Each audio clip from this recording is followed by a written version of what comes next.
Hi, my name's Anne Carter and I'm the Project Officer for the Freshwater Habitats Trust. I'm going to share the results for our first round of clean water testing as part of our Citizen Science Testing the Water project, which is part of the Brecks Fen Edge and Rivers Landscape Partnership scheme.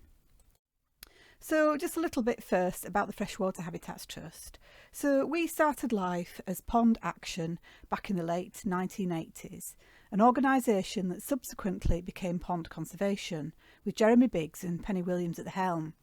But in 2013, we actually relaunched the charity as the Freshwater Habitats Trust to spearhead the fight against biodiversity loss in all of Britain's freshwaters. So not just for ponds, but for all small water bodies, including streams, rivers and ditches. The Trust actually places particular emphasis on creating areas of clean water, something that has now almost vanished from large parts of the landscape and which is vital for our wildlife. So the Brecks, Fen Edge and Rivers Landscape Partnership. With funding from the Heritage Fund, this landscape partnership scheme supports more than 60 local, regional and national groups to conserve and celebrate the unique heritage of the Norfolk and Suffolk Brecks. The scheme focuses on the Brecks, Fen Edge and River landscape located on the borders of Norfolk, Suffolk and Cambridgeshire, and includes the key Fen Edge area and river corridors. These areas are often overlooked in a landscape that is actually quite famous for being sandy and dry, yet they are the driving force behind the area's unique biodiversity. So on the western edge of the Brecks, the dry landscape changes dramatically into fenland, where ditch networks, despite being intensively farmed and increasingly disconnected, still have isolated freshwater hotspots supporting endangered species.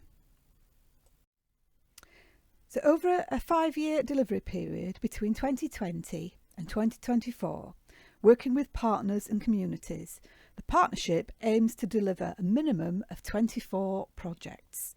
We are leading on one of these projects, Testing the Waters, which is a citizen science project to raise awareness of habitat loss, pollution and rare species, involving people in practical activities to get new information about the project area through our surveys.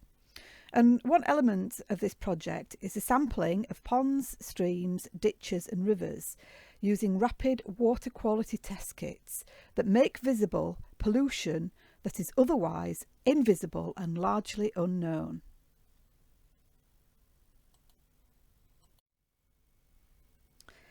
This will help to achieve 3 broad aims. So to map the extent of clean, unpolluted water, providing a baseline for long-term monitoring, and to increase people's engagement with and understanding of the exceptional freshwater heritage of the Brecks area. And finally, to inform the delivery of river restoration activities and guide future landscape conservation activities in the scheme area. So nutrient pollution, as I've said previously, is invisible, so often doesn't seem real to people. So the quick kits that we use in this project to test for the presence of phosphate and nitrate make it possible for people to easily see pollution for the first time and gives us the opportunity to get data from sites which would otherwise not be monitored. So the monitoring network requires a selection of sites which fulfil a range of statistical requirements. They must be representative of the area and not biased towards places most likely to contain clean water. So our volunteer monitoring network was created from a list of randomly selected 1 kilometre grid squares containing water bodies such as ponds, rivers, streams and ditches. So for 2021, we had approximately 350 1 kilometre grid squares containing around 620 different water bodies. So it was an awful lot of water sampling that was required. So just looking at the way we allocated the squares, We issued each volunteer with enough clean water kits to sample 10 water bodies, spread over several 1 kilometre grid squares in the same area. We also sent out a spreadsheet listing all the volunteer grid squares in their batches, which lists the water body types we were asking volunteers to sample.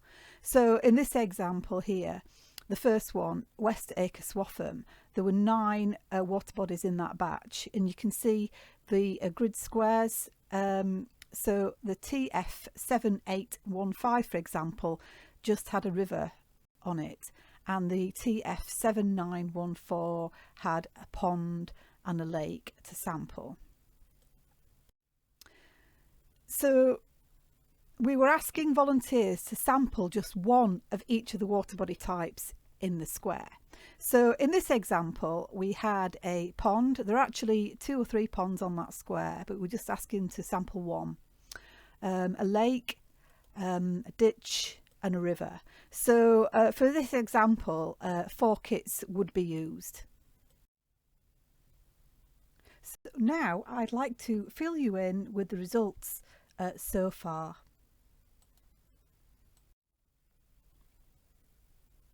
So over a 3-month period, which is February, March and April 2021, we ran 3 online training sessions to train the volunteers up to carry out the testing. And in total, 66 people from the Brecks area attended the training sessions and signed up to carry out clean water testing. So looking at the results, in total 483 water samples were collected over a 4-month period. So this is a map showing where all the testing took place. So you can see the blue dots on the map indicate the sites where clean water was found. The red dots are the water bodies with polluted water, and the orange dots are water bodies with just some nutrient pollution. And the pie chart shows that the results so far, 40% of the water bodies tested had clean, unpolluted water, with 60% having polluted or some pollution in their water. So just as a recap, the kits we used to test for nitrate and phosphate changed colour to indicate the level of nutrients in each sample. So the darker the colour, the more pollution in the sample tested. So depending on the intensity of the colour in the tubes at the end of the test period, so that's 3 minutes for nitrate and 5 minutes for phosphate, the sample can be classified into 3 categories. So we see here the blue section is no evidence of nitrate or phosphate pollution. The green section has some nitrate or phosphate, or the last 2, the brown and the red, has very high levels of phosphate of pollution. So going back to the results, so what water bodies were actually sampled? This chart shows a split of water bodies that we sampled as part of this project. So you can see that 33% of the water bodies sampled were ponds, and for example 24 were ditches. The other water bodies, which was just 1% category, includes springs, and there were only actually 2 sampled, and 1 well, and a few areas of woodland carr and flooded arable land, so quite a small proportion of water bodies. So where was the clean water? As you can see from the pie chart, 45% of the ponds sampled came out as clean, as did 33% of the ditches, and I'll come back to this later. The 2 bar charts compare the percentage of nutrient pollution in standing and running water. So the results here indicate that the majority of the clean water is found in standing water, so ponds and lakes, at 56%, with only 28% of clean running water in the samples that were taken.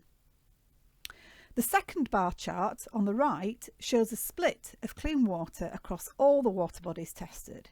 You can see here that the majority of the clean water found in running water is in the ditches, with the rivers, cut-off channels and streams all showing high levels of pollution. So, although nutrient pollution was found in all the freshwater habitat types tested, standing water bodies, including ponds, lakes and fens, were overall the cleanest freshwater habitats found in the Brecks. Like most of lowland Britain, rivers and some ditches and streams in the area were found to be polluted by nutrients. So rivers and streams drain large areas of land and are exposed to multiple sources of pollution from both urban and agricultural areas, whereas ponds and lakes are also affected by the surrounding land use, but they naturally drain smaller areas of land.